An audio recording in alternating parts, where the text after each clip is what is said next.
예, 안녕하십니까. 남윤국 변호사입니다. 예, 오늘은 간단하게 민사소송 절차에 대해서 좀 설명을 드리려고 합니다. 예, 나홀로 소송을 하시는 분들이 많이 계시니까요. 아니면은 뭐 변호사님을 통해서 소송을 하시더라도 전체적으로 소송이 어떻게 진행되는지 이 틀을 알고 계신 분들에게 알고 계시면 도움이 될 것 같아서 예, 간단히 설명을 드리도록 하겠습니다. 사실 이 절차, 민사소송에 대해서는요, 민사소송법이라는 법이 있을 만큼요, 그 절차가 간단하지는 않습니다. 근데 이 절차를 뭐 세세하게 설명을 드리려면요, 한도 끝도 없어요. 예, 수십 강을 강의해도 모자랍니다. 여러분들이 변호사가 될 게 아니니까요. 예, 뭐 그렇게까지 아실 필요는 없을 것 같고요. 일반적인 분들은요. 전체적으로 그 재판이 어떻게 진행되는지 예, 이 정도만 알고 내가 나홀로 소송을 한다면은 어떤 일들을 해야 되는지 예, 그 정도만 아시면 될 것 같아요. 예, 우선 민사 재판은요, 민사 소송을 기준으로 하겠습니다. 원고가 소장을 법원에 내면서부터 시작이 되죠. 예. 이때 문제가 되는 게 하나 있을 수가 있습니다. 자, 원고는 상대방이 있어야 될 테니까 피고가 있어야겠죠. 피고가 누구인지, 그리고 피고가 어디에 사는지, 이런 것들이 나와야 돼요. 그게 바로 당사자의 특정이라는 문제인데요. 그러니까 당사자의 주소를 알고 계셔야 소장을 냈을 때 그 소장을 법원이 피고한테 보낼 수가 있겠죠. 예. 이걸 모르게 되면 또 다른 방법으로 해결할 수가 있는데요. 예. 일단은 알고 있다고 전제를 하겠습니다. 예. 그리고 그러면 어느 법원에다가 판단을 구해야 되는지, 이게 관할이라는 겁니다. 그러니까 내가 소장을 어디다가 내야 되는지가 나와야 되는 거예요. 예. 일반적으로는 보통 채무자의 주소지, 예. 피고의 주소지를 관할하는 법원에다 내는 되는 겁니다. 예, 서울만 해도 서울중앙지방법원이 있고요. 동부지방법원, 서부지방법원, 북부지방법원, 남부지방법원, 이렇게 5개의 법원이 있습니다. 예, 서울중앙지방법원이 관할하는 지역이 크죠. 예, 만약에 서초동을 예를 들면 피고가 서초동에 살고 있어요. 근데 제가 서초동에 사는 피고한테 500만 원을 받아야 돼요. 그러면 서울중앙지방법원에다가 소장을 제출하면 되는 겁니다. 자, 이렇게 소장을 제출하게 되면요, 그 다음에 법원이 그 소장을 받고요, 피고한테 소장을 송달하게 됩니다. 피고한테 소장을 송달하기 전에 인지를 냈는지 송달료를 냈는지 이걸 확인하죠. 만약 그걸 안 냈다면 원고한테 보정명령을 합니다. 인지를 내라고. 예, 아니면 뭐 송달료를 내라고요. 예. 그렇게 되고요. 자, 그래서 이제 피고한테 원고의 소장이 날아갑니다. 거기에는 이제 법원의 안내가 붙어요. 30일 이내에 답변서를 제출해라. 만약에 제출하지 않으면 무변론 판결이 선고될 수 있다. 자, 많은 소송에서요, 사실 무변론 판결이 선고되기도 합니다. 피고가 답변을 안 해서요. 네. 근데 만약에 소장을 받았는데 사실과 달라다. 답변을 해야겠죠. 그래서 답변서를 제출하게 되는데요. 원래 소장에는요, 청구 취지라는 것이 적히게 되고요. 다음으로 청구 원인이라는 것이 적히게 됩니다. 청구 취지는 재판부에 어떤 주문을 내달라고 하는 거예요. 자기가 요청하는 사항이 뭔지, 이겁니다. 그러니까 만약에 제가 아까 말씀드린 그 사례에서 보자면 피고는 원고에게 500만 원을 지급하라, 뭐 이렇게 간단하게 하면 그렇게 되고요. 이자 같은 거 빼고, 그리고 소송 비용은 피고가 부담한다 라는 판결을 구합니다. 이게 청구 취지가 되는 것이고요. 청구 원인은 피고는 2018년 12월 20일에 원고로부터 금 500만 원을 빌려갔습니다. 피고는 위 돈을 빌려가면서 원고에게 11월 21일까지 갚겠다고 하였습니다. 그런데 오늘이 11월 23일인데 피고는 아직까지 돈을 갚지 않고 있습니다. 그렇다면 피고는 원고에게 금 500만 원을 지급할 의무가 있다고 할 것입니다. 뭐 이런 게 청구 원인이 되겠죠. 빌려갔으니까 빌려갔고 빌려가기로 한 날짜가 지났으니까 갚아라. 예, 이런 식의 내용이 되는 건데요. 자, 여기에 대해서 답변서를 가장 간단하게 답변서를 쓰자면요. 답변서의 청구 취지에 대한 답변. 그러니까 이거는 법원에다가 피고가 요구하는 사항을 적는 겁니다. 원고의 청구를 기각한다. 소송 비용은 피고가 부담한다. 라는 판결을 구합니다. 하고요. 청구 원인에 대한 답변. 하고요. 또 뭐 빌려간 사실이 없다면 피고는 원고로부터 돈을 빌린 사실이 없습니다. 뭐 이렇게 되겠죠. 그 만약에 원고가 제가 소장을 낼 때 피고가 작성한 차용증을 적어서 냈어요. 피고가 작성한 차용증이라고 해서 원고가 내는 거는 갑의로증, 갑의호증 이렇게 증거 번호가 붙습니다. 이렇게 붙여서 내셔야 되는 거예요. 내실 때도요. 갑의로증, 차용증 해가지고 제출했단 말입니다.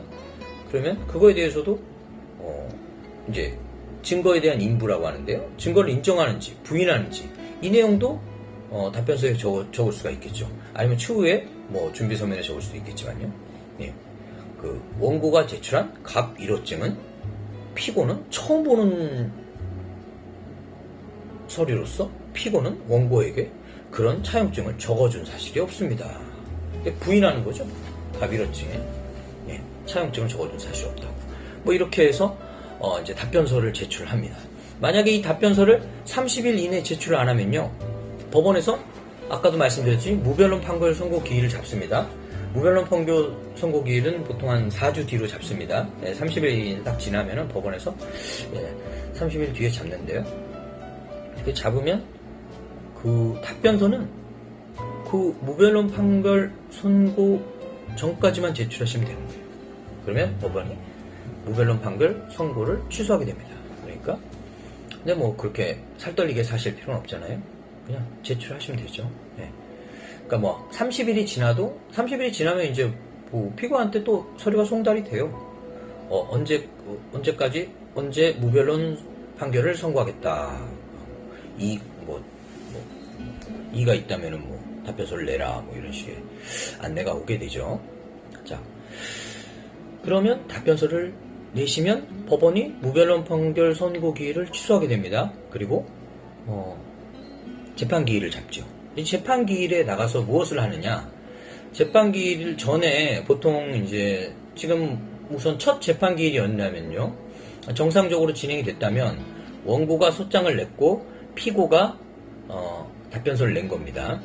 근데 이건 문서로 낸 거잖아요. 재판에서 아직 나오지 않은 거예요. 둘 사이만 오고 간 거지.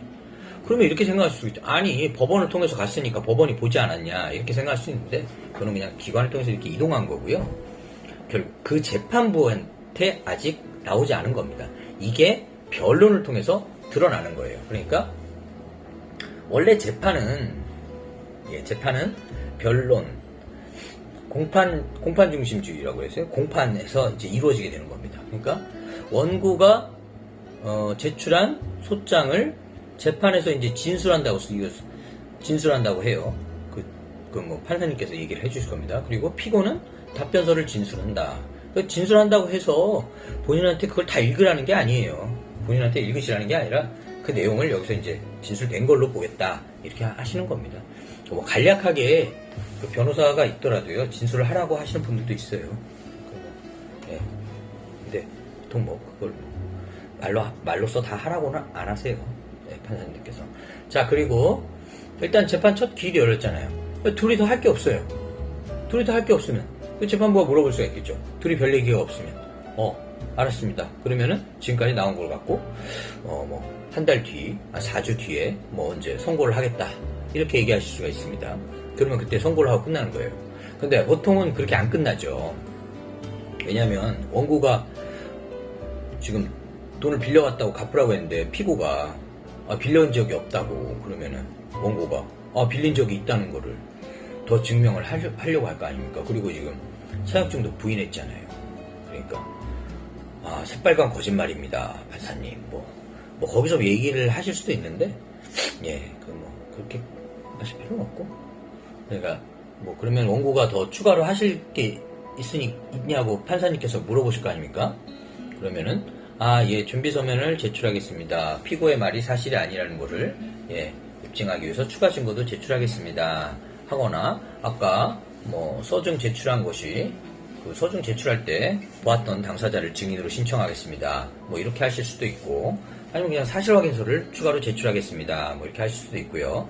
그리고 원고가 피고에게 돈을 송금했던 통장 사본을 추가 증거로 이제 제출을 하겠습니다. 그러면은 재판부는 그래요, 알겠습니다. 그러면은 추가 다음에 또 재판 기일을 또 지정하게 되는 겁니다. 그렇게 해서 서로 이제 공방이 오고 가고 또 그렇게 되다 보면 재판이 몇 번 열리고요. 그러다 이제 둘이 더 할 게 없는 것 같다. 그러면은 이제 재판부가 그러면은 이제 둘 다 서로 신청하실 게 없는 것 같은데 그러면은 오늘 재판을 종결하고 다음 기일에 선고를 하겠습니다. 선고 기일은 2018년 12월 24일 크리스마스 이브로 하겠습니다.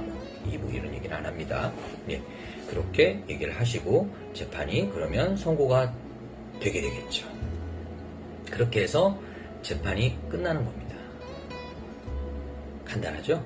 이렇게 말로 하면 또 간단한데 사실 이 사이에 무엇이 오고 갈지 이제 그 내용이 어려운 거죠.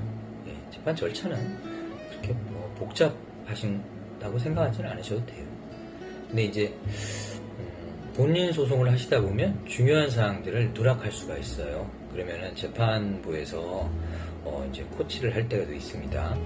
예를 들면 그러니까 원고는 변호사가 나왔는데 피고는 이제 대리인 변호사가 없어요. 그러면은 이제 재판부가 좀 법률 전문가에게 상담을 좀 받으셔가지고 좀 내용을 정리를 해서 좀 내시라 하고 이런 얘기를 하실 수가 있습니다. 그런 얘기를 하시는 거는 좀 그렇게 해서 재판을 원활하게 진행하자는 의도도 있으실 테고요. 또 피고가 뭔가 중요하게 있는데 좀 빠뜨린 거 아닌가 라는 생각에서 누구나 그 법률 전문가라면 누구나 찾아낼 것 같은데 빠뜨린 거 아닌가 해가지고 내실 수가 있습니다. 그런 것들을 좀 적어서 내셔야 되는 겁니다. 찾으셔가지고 그러니까 혼자서 재판을 하시더라도요 좀 상담들 좀 받으세요. 꼭 무료 상담 이런 데만 찾아다니지 마시고요. 돈을 조금 들이시더라도 유료로 상담을 기록을 들고 가서요 자세히 상담을 받으시면 좀 코치를 받으시고 중요한 사항들 빠뜨리지 마시고 시간이 나시면 혼자서 열심히 더 추가로 작성을 하시고 증거들을 내시고 이렇게 해가지고요 제출을 하시기 바랍니다. 그렇게 아까우실 수도 있어요.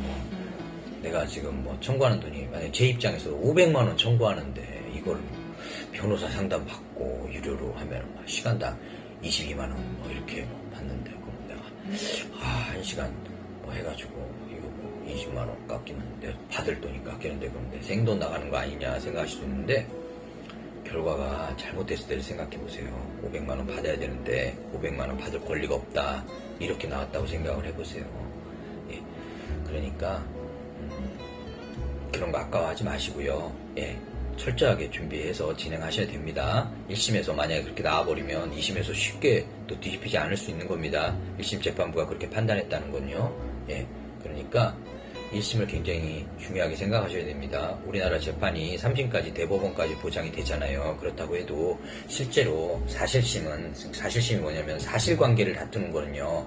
특별한 경우가 아니면은 2심에서 끝나는 겁니다. 그리고 2심이 판단할 때도 1심에서 판단한 사항을 기초적으로 보기 때문에요. 1심 판결에 문제가 있느냐 아니냐를 보는 거지 이 사실관계를 이렇게 막 처음부터 다 뒤지고 이러지 않습니다. 항소심에서요. 그러니까 1심을 잘 하셔야 됩니다. 준비를 잘 하셨어요. 예. 이상 간단하게 민사소송 절차에 대해서 설명을 드렸습니다. 예. 감사합니다. 남윤국 변호사였습니다.